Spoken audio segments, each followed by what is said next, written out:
중 20년 넘게 자국민 대상 뇌 조종 실험. 적본 마비 노린다. 에포크 타임스 2022년 2월 23일. 과학기술로 타인의 뇌를 조종한다. 공상과학 소설에 나올 것 같은 이야기가 중국에서는 실제 상황이다. 중국 현지 언론에 따르면 중국 인민해방군 군사의학연구원이 진지하게 연구하고 있다. 어느 정도 연구 성과도 축적한 것으로 알려졌다. 미국 정부가 이를 심각하게 보고 있다. 미국 상무부는 지난해 12월 중국 군사의학연구원과 산하연구원 11곳을 제재하면서 인권을 유린하고 중국군을 지원하기 위해 뇌 조종 무기를 비롯한 바이오 기술을 활용했다는 이유를 들었다. 이는 미국 정부가 공식적으로는 처음으로 중국 공산당 정권에 뇌 조종 무기를 언급한 것이다. 2008년 방송된 중국의 관영 언론 CCTV 군사 채널 군사과학기술 프로그램 제44회에서 베일에 쌓인 뇌 조종 무기를 소개한 바 있다. 프로그램에 의하면 비밀리에 선택된 실험 대상자는 모두 뇌 조종 무기가 발사하는 방사성 생물화학 자극에 의해 영향을 받는다. 시간이 길어지면 실험 대상자는 정신착란 증세가 일어나 사회적으로 고립될 수 있고 면역력이 저하되어 각종 질병으로 사망에 이르기까지 한다. 중공의 뇌조종 실험 피해자. 중화인민공화국에서 가장 억울한 일을 당했다고 쓴 종이를 든 왕하 이방씨. 정규교육을 받았다는 사실을 주장하려 대학교 졸업식 사진을 첨부했다. 중국 장시성에 거주하는 왕하 이방씨는 2020년 에포크 타임스와의 인터뷰에서 자신이 2008년부터 중공의 뇌조종을 당해왔다고 호소했다. 왕 씨는 2008년 현지 공안부서 고위 관리들의 부정부패 행위를 실명으로 고발했다. 그 결과 왕 씨는 불법 구금, 구타, 협박 복수에 시달렸고 고의적인 차 사고까지 당했다. 그때부터 그는 24시간 내내 자신과 관련된 모든 일을 떠들면서 욕설을 퍼붓는 소리가 들리기 시작했다. 그는 취재진에게 베이징 대형 병원인 세호의원 뇌 MRI 검사 결과와 베이징 대병원 뇌 CT 검사 결과를 보여주면서 자신은 뇌질환이나 정신질환이 없다고 설명했다. 두 병원 모두 중국에서 가장 유명한 병원이다. 병원에서 이상이 없다는 진단을 받고도 환청에 시달리던 왕 씨가 뇌조종이라는 믿기 힘든 이야기에 대해 그럴 수도 있겠다고 생각하게 된 것은 인터넷에서 자신과 유사한 증상을 호소하는 경우가 수만 번에 이른다는 사실을 알게 되면서부터다.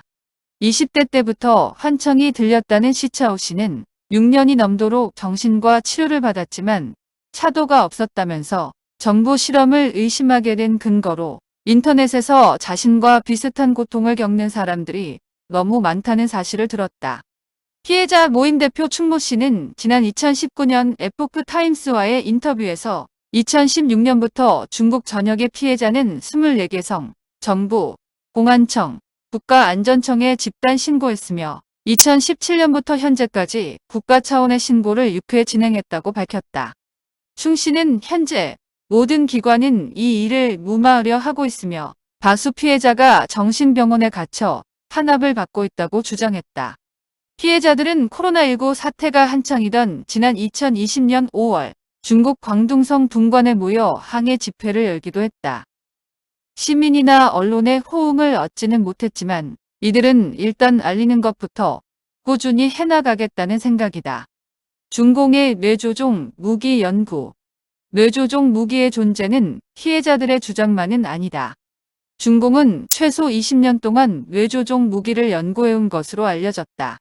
2012년 중공해방군 군사의학연구원 산하연구원에서 의식조종 무기 및 행위에 관한 이미지 데이터베이스 구축이라는 논문을 발표했다. 논문에 의하면 의식조종 무기는 시각, 청각, 촉각, 미각, 후각, 정서, 잠재의식, 꿈 등으로 사람을 조종할 수 있다.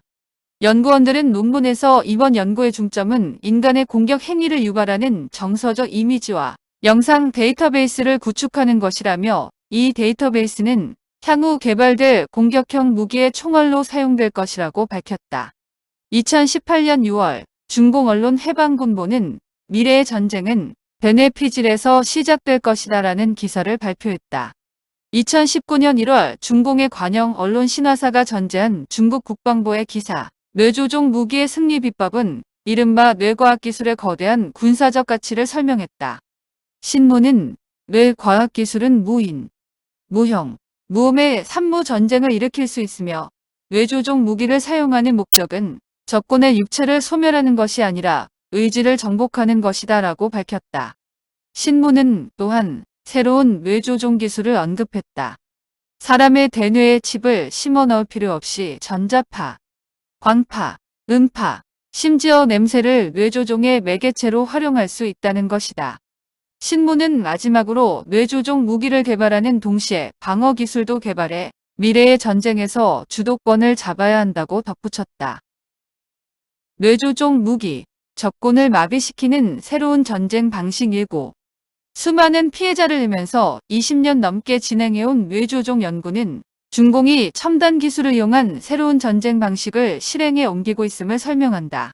미국 국방부 2021년 11월 발표한 2021 중국 군사력 보고에 의하면 중공은 지속해서 집단지능의 소모전, 인공지능을 기반으로 한 우주대항, 인지통제 행동을 기반으로 한 지능전쟁 등과 관련된 차세대 작전 전략을 탐구해왔다. 워싱턴 포스트는 지난해 12월 군사 패권의 미래라는 제목의 2019년 중공 해방군의 보고서 3편을 입수했다고 밝혔다. 입수된 보고서에 따르면 베이징은 적군을 정복하는 동시에 필요한 무기를 감량할 수 있는 무기를 찾고 있었다. 이런 무기는 적군을 정신적 혼란에 빠뜨릴 수 있어 중공군이 쉽게 승리를 거둘 수 있게 한다. 보고서는 또한 전쟁은 이미 적군의 신체를 파괴하는 것에서 적군을 마비시키고 조종하는 방향으로 바뀌기 시작했다며 핵심은 물리적인 소멸 대신 적군의 저항 의지를 공격하는 것이다 라고 밝혔다.